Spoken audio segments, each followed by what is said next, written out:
आज के प्रबोधन कार्यक्रम में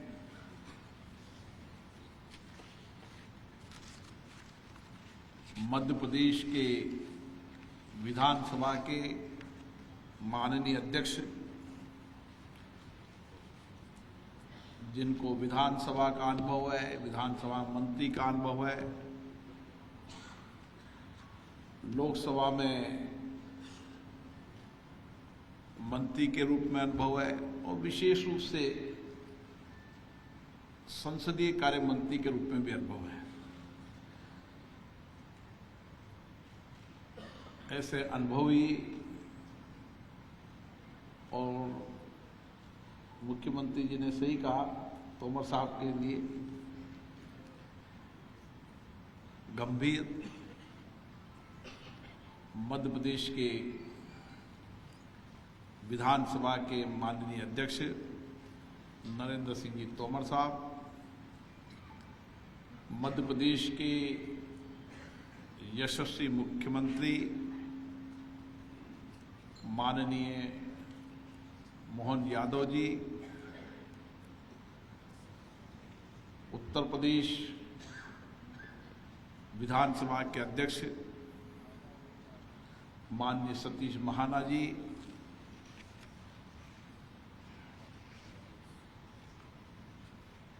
जिनको लंबा अनुभव विधानसभा का रहा, संगठन का रहा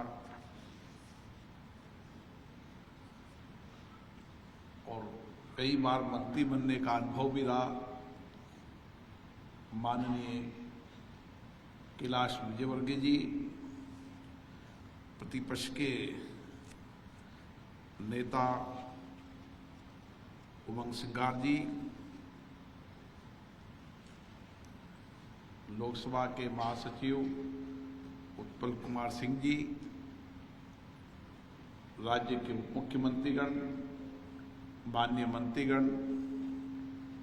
माननीय विधायकगण, सभी अधिकारीगण, मैं सभी माननीय विधायकों को बहुत बहुत शुभकामनाएं देता हूं, बधाई देता हूं।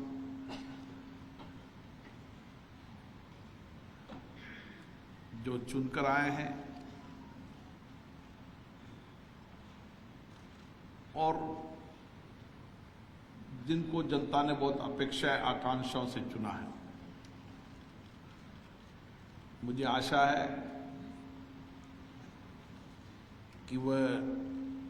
जनता की अपेक्षाएं, आकांक्षाओं को पूरा करेंगे। मुझे ये भी खुशी है कि 16वीं विधानसभा में करीबन 30%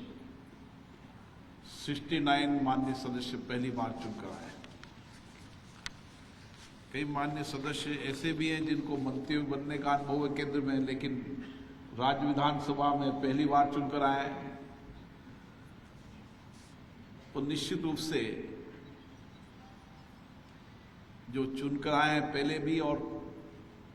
जो कई बार विधायक रह चुके हैं, उन सबको आज के कार्यक्रम के माध्यम से हमें नए अनुभव, नए ज्ञान का लाभ मिलेगा। अनुभव, ज्ञान एक ऐसी चीज है जिसको जब मिले, जिस समय मिले, प्राप्त करते रहना चाहिए। और विशेष रूप से लोकतांत्रिक संस्थाएं, लोकतांत्रिक संस्थाओं में परिदृश्य परिवर्तन होता रहता है। राजनीतिक परिदृश्य चेंज होता है, सामाजिक परिदृश्य चेंज होता है, आर्थिक परिदृश्य भी चेंज होता है। इसलिए हमारा प्रयास रहना चाहिए कि हम जितना अनुभव जनता से प्राप्त करें, उनसे सीख से प्राप्त करें, उस अनुभव और ज्ञान का लाभ विधानसभा के माध्यम से राज्य की जनता को मिले। क्योंकि मध्य प्रदेश का एक बहुत बड़ा गौरवशाली इतिहास रहा है। इस मध्य प्रदेश की धरती से जिन्होंने भारत का संविधान बनाया, भारत के संविधान के शिल्पकार हैं और आज भी ये संविधान हमारा मार्गदर्शन एक जीवंत दस्तावेज है। डॉक्टर भीमराव अंबेडकर जी की जन्मस्थली ये है। स्वतंत्रता सेनानी जिन्होंने स्वतंत्रता आंदोलन को एक नई दिशा दी, रानी झांसी की रानी हो, चंद्रशेखर आजाद हो,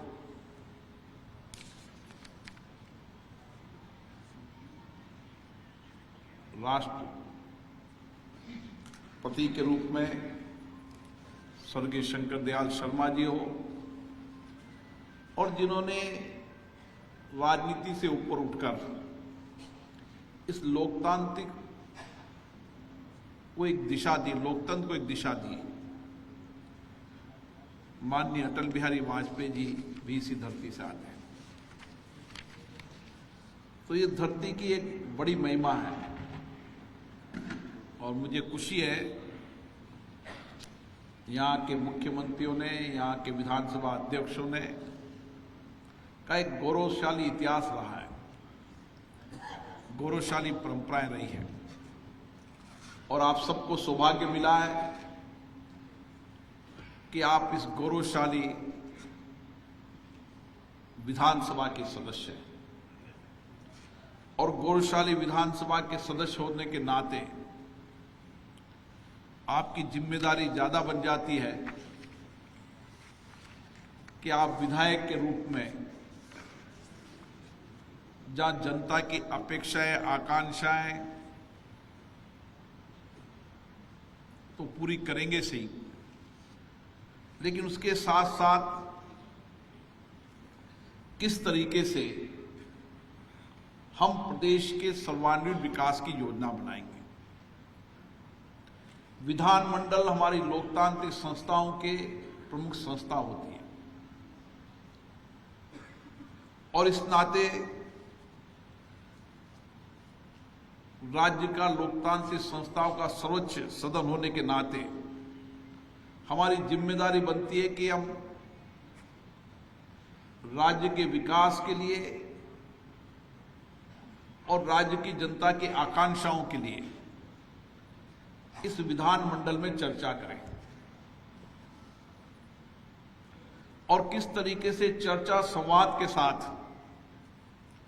हम प्रदेश के अंदर सामाजिक आर्थिक बदलाव कर सकते हैं।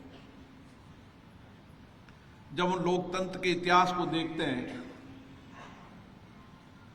तो लोकतंत्र हमारे विचारों में, हमारी कार्यशैली में है। लोकतंत्र हमारी आजादी के बाद का लोकतंत्र नहीं है। लोकतंत्र ऋग्वेद से लेकर कितने ही समय तक हमने लोकतांत्रिक प्रक्रियाओं के माध्यम से समाज में सामाजिक परिवर्तन भी किया, अच्छी परंपराएं डाली और लोकतंत्र के माध्यम से हमने सामाजिक और सांस्कृतिक मूल्यों को जीवित रखा। और इसीलिए लोकतांत्रिक परिवेश और लोकतंत्र हमारे विचारों में, अभिव्यक्ति में, कार्यप्रणाली में, हम आजादी के आंदोलन को भी देखें तो भी हमने लोकतांत्रिक प्रक्रिया से आजादी का आंदोलन लड़ा। उस समय कोई सोच नहीं सकता था कि आजादी का आंदोलन हम जन आंदोलन के माध्यम से आजादी प्राप्त कर सकते हैं, लेकिन जन आंदोलन के आधार पर हमने आजादी प्राप्त की। जब इतिहास और विरासत लिखी जाती है तो इस जन आंदोलन के कारण आजादी का नया इतिहास आया। कई देश ऐसे भी हैं जिन्होंने कोई आंदोलन नहीं किया, कोई संघर्ष नहीं किया, कोई कुर्बानियां नहीं दी, बलिदान नहीं दिए, वो देश भी आजाद हुए। लेकिन हमारे जो जन आंदोलन था, उस जन आंदोलन से दुनिया ने प्रेरणा ली और आज भी 75 वर्ष की लोकतांत्रिक यात्रा में हमने जो कुछ भी सामाजिक, आर्थिक, राजनीतिक परिवर्तन किया इन लोकतांत्रिक संस्थाओं के माध्यम से किया, चर्चा, संवाद, विचार विमर्श से किया, सहमति असहमति से किया। और इसीलिए हम दुनिया में कहते हैं कि भारत दुनिया का सबसे लोकतांत्रिक देश है। हम लोकतांत्रिक देश, हमारी परंपरा, प्रॉपर्टी, विचारों में तो है सही, लेकिन दुनिया के अंदर इतनी बड़ी जनसंख्या के अंदर निष्पक्ष रूप से चुनाव कराना, यह भी दुनिया के अंदर लोग देखते हैं। जब माननीय प्रधानमंत्री जी P20 में आए और उन्होंने कहा कि दुनिया के लिए आश्चर्यचकित हुए, इंग्लिश में 900 मिलियन बोलते हैं, अपन 90 करोड़ बोलते हैं, तो 90 करोड़ मतदान की प्रक्रिया करना, निष्पक्ष करना, निर्वाध करना, दूर दराज के गांवों तक मतदान कराना, ये दुनिया के देश आश्चर्यचकित करते हैं। क्योंकि दुनिया का कोई ऐसा लोकतांत्रिक देश नहीं जिसकी आबादी हमसे आधी भी हो, लेकिन उसके बाद भी इस 75 वर्ष की लोकतंत्र यात्रा में हमारा चुनाव प्रबंध पारदर्शितापूर्ण रहा, जवाबदेही रहा। और जितने सहज रूप से हमने लोकतांत्रिक प्रक्रिया से सत्ता का हस्तांतरण किया, यह भी दुनिया के अंदर अपने आप में आश्चर्यचकित है कि जनता जनादेश देती है और जिसको जनादेश देते हैं सहज रूप से सत्ता का हस्तांतरण होता है। और इसीलिए लोकतंत्र ही प्रक्रिया ही सर्वश्रेष्ठ प्रक्रिया है, यह हमने साबित की। हमारे पास आजादी के बाद कई विकल्प थे, लेकिन हमने संसदीय लोकतंत्र में अपनाया। आज जब हम कभी IPU के सम्मेलन में जाते हैं तो आज ये मानना है कि संसदीय लोकतंत्र ही शासन चलाने की सर्वश्रेष्ठ पद्धति है। और हमने लोकतंत्र यही नहीं कि हमने केंद्रीय रूप से लोकतंत्र, हमारी पंचायत से लेकर दिल्ली तक, संसद तक हमारी लोकतांत्रिक प्रक्रियाओं से चुनना और उन प्रक्रियाओं से लोगों के सामाजिक आर्थिक जीवन में परिवर्तन करना,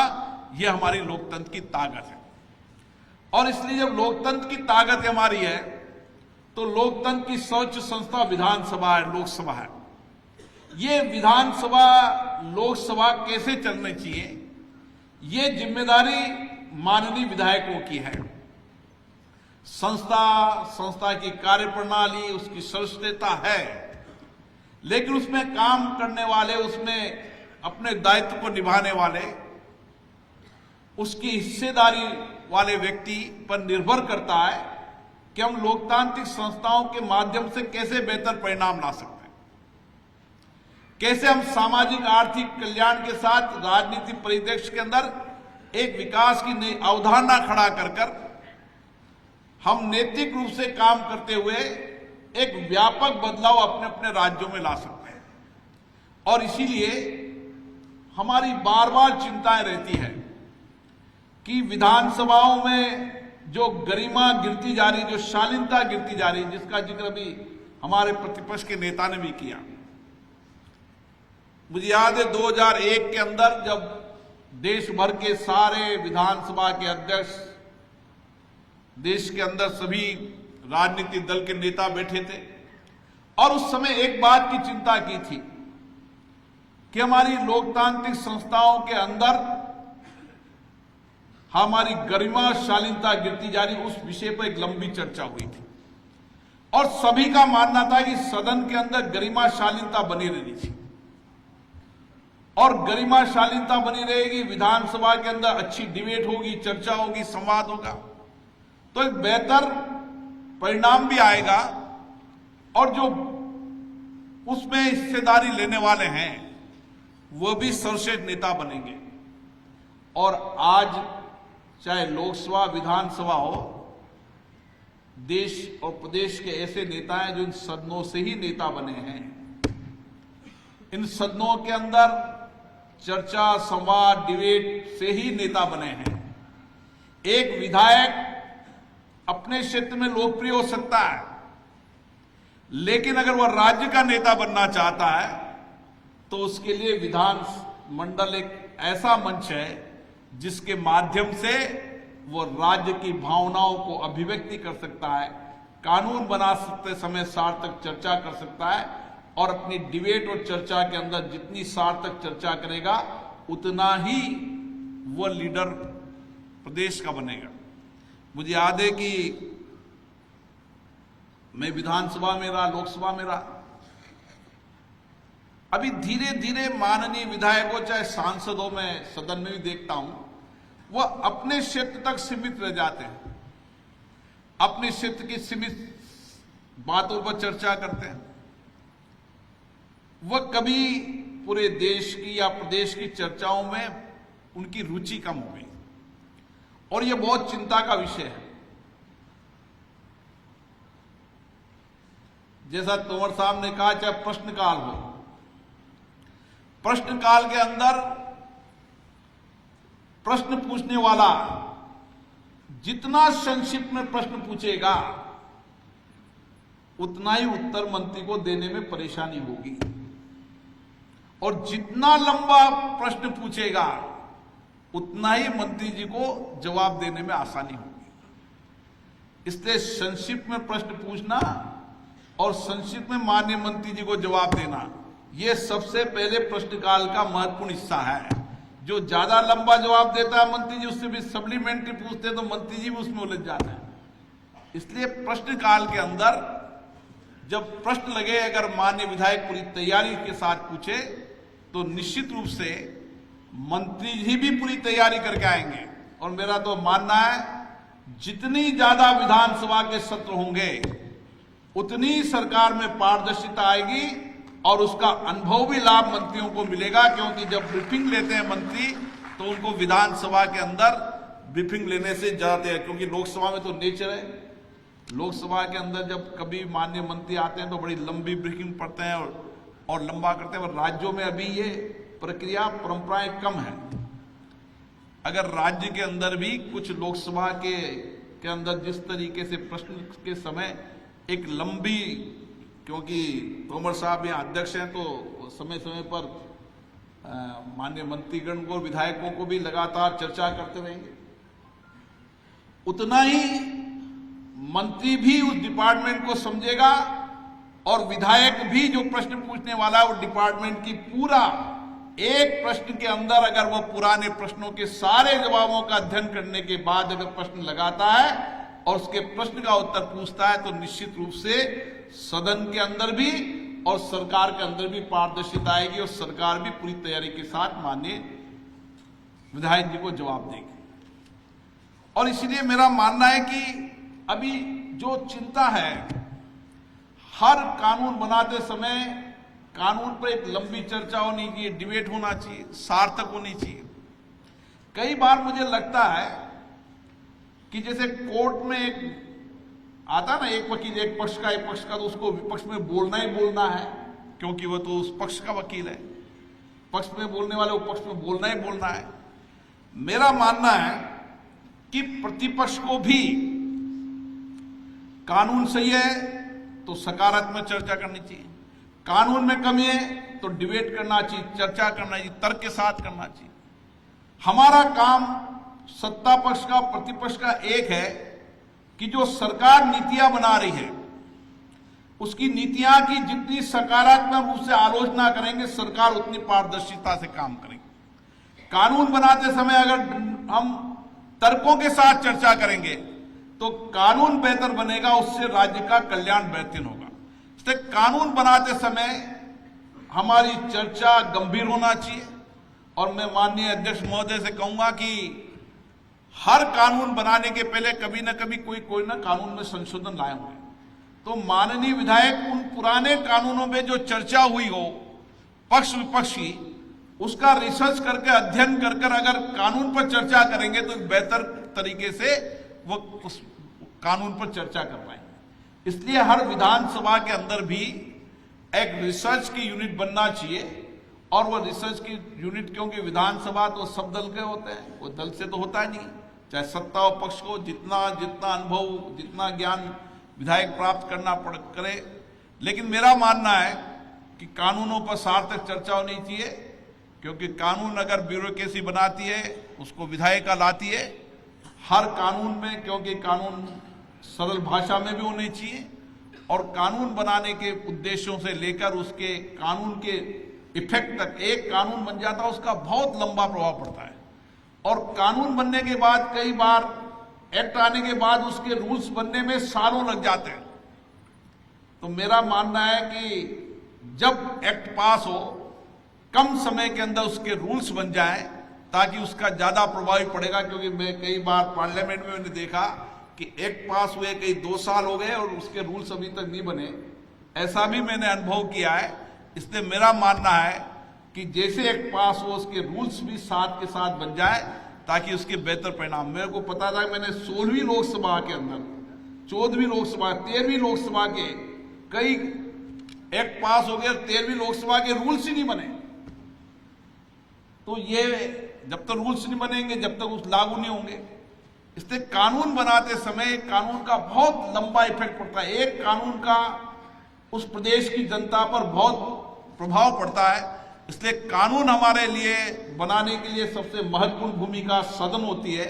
और उस पर हमारी चर्चा और डिबेट बहुत सकारात्मक होनी चाहिए। मुझे लगता है कि आप सब लंबे अनुभव हैं, मेरा तो इतना ही कहना है कि जो नई परंपरा चल गई है, नियोजित तरीके से विधानसभाओं में व्यवधान पैदा करना, उसको हमें उस परंपरा को समाप्त करने का प्रयास करना चाहिए। कई बार तो नियोजित तरीके से विधानसभाएं, लोकसभाएं केवल स्थगित करनी है, आज तो कोई तर्क नहीं, कोई डिबेट नहीं करनी, ये लोकतंत्र के लिए बहुत अच्छी परंपरा नहीं है। इसलिए मैं हमेशा एक मंच पे कहता हूं कि हमारा विरोध हो सकता है, प्रतिपक्ष का काम विरोध करना और जोर से असहमति करना, लेकिन सदन में असहमति हो, तर्क हो, वो सदन में हो। सदन में अगर व्यवधान होगा, सदन स्थगित ज्यादा होगी तो उसका सकारात्मक उत्पादकता पर प्रभाव पड़ेगा। इसलिए जितनी सदन में चर्चा होगी, प्रतिपक्ष को भी अपनी बात को कहने का मौका मिलेगा और सरकार को भी अपनी बात को कहने का मौका मिलेगा। इसलिए हमारा प्रयास होना चाहिए कि हम विधानसभा को मॉडल बनाएं। कोई भी विषय, कोई भी मुद्दा हो, उस मुद्दे पर चर्चा हो तो विधानसभा की महिमा भी बढ़ेगी और उसकी गरिमा भी बढ़ेगी। और इसी, क्योंकि कई बार हमें लगता है कि ये विषय सरकार हमारे तर्क को नहीं मानती, तो उसके कई सारी चीजें होती है जिसका उपयोग हम कर सकते हैं, लेकिन विधानसभा न चले ये अच्छी परंपरा नहीं है। क्योंकि हम सब इस बात की चिंता करते हैं स्पीकर कॉन्फ्रेंस में कि लगातार विधानसभाओं की संख्या घटना हम सब के लिए चिंता का विषय है, विशेष रूप से माननीय विधायक के लिए जो किसी भी पक्ष के लिए चुनकर आए हैं। इसलिए विधानसभाओं की संख्या न घटे, विधानसभा पूरे समय चले और पहली बार आने वाले माननीय सदस्यों को पर्याप्त समय, पर्याप्त अवसर विधानसभा में मिले ताकि वह बेहतर तरीके से अपने क्षेत्र के और प्रदेश की बातों को ठीक तरीके से कह सके। मैंने प्रयास किया है, मैं जब मुझे कोई बहुत लंबा अनुभव नहीं था, लेकिन हमने पहली लोकसभा के पहले सत्र के अंदर 137% उत्पादकता रही और 1 घंटे भी हमारी लोकसभा कभी व्यवधान नहीं, पूरे समय चली। रात को 12-12 बजे तक चली, 11 बजे तक चली और 11-12 बजे तक भी लोग उपस्थित थे। और नरेंद्र सिंह तोमर ने सही कहा, श्रेष्ठ विधायक वही बन सकता है जो पूरे समय सदन में बैठे। हमारे कई माननीय सांसद हैं जो सुबह आते हैं और संसद के समाप्त होने तक सत्र में बैठे रहते हैं। जितना हम सदन में बैठेंगे उतने ही अपन को नए अनुभव मिलेंगे और उस अनुभव का लाभ निश्चित रूप से मिलेगा। और मेरा दावा है, केवल एक विधायक बनना है तो आप आकर चले जाएं, लेकिन आपको प्रदेश के नेता बनना है तो पूरे समय विधानसभा बैठकर तर्क से, मुद्दों से हमें चर्चा करने की परंपराओं को डालना चाहिए। और मेरा मानना है कि जितनी श्रेष्ठ चर्चा होगी, संवाद होगा, वाद विवाद होगा, उतना ही बेहतर परिणाम होगा और सरकार के लिए भी यही सकारात्मक रहता है, चर्चा हो, संवाद हो। क्योंकि सरकार के पास भी पक्ष जब भी आता है और राज्य की विधानसभा एक ऐसा पक्ष रहती है माननीय मुख्यमंत्री जी, जहां राज्य की विधानसभा में राज्य की सारी चर्चाओं का सारी समस्याओं का, सारे मुद्दों का, और जो हमें जानकारी नहीं होती है उस सारे प्रदेश की जानकारी मिलने का एक कोई मंच है तो वो विधानसभा है, जहां पूरे प्रदेश की जानकारी आपको मिल जाती है और उस जानकारी को हम सकारात्मक रूप से लें। एक प्रश्न लगाए तो प्रश्न क्यों लगाए, उसके प्रश्न के पीछे के अनुभव, उसके क्या कारण है, क्यों विधायक ने प्रश्न कराया, उसके पीछे के कारण, अगर उसका पूरा प्रश्न के बाद भी उसका रिसर्च होगा, कोई ने मुद्दा उठाया, चाहे प्रतिपक्ष का व्यक्ति हो, अगर मुद्दा सही है, सकारात्मक है, तो हमें सकारात्मक रूप से लेकर उसके बेहतर परिणाम लाने की प्रयास करना चाहिए। इसलिए राज्य की विधानसभा हमारी लोकतंत्र के अंदर सर्वोच्च मंच है, जहां हम राज्य का सर्वांगीण विकास कर सकते हैं, लोगों की समस्याओं का समाधान कर सकते हैं, उनकी कठिनाइयों का समाधान कर सकते हैं। और हमें चुनकर जनता इसलिए भेजती है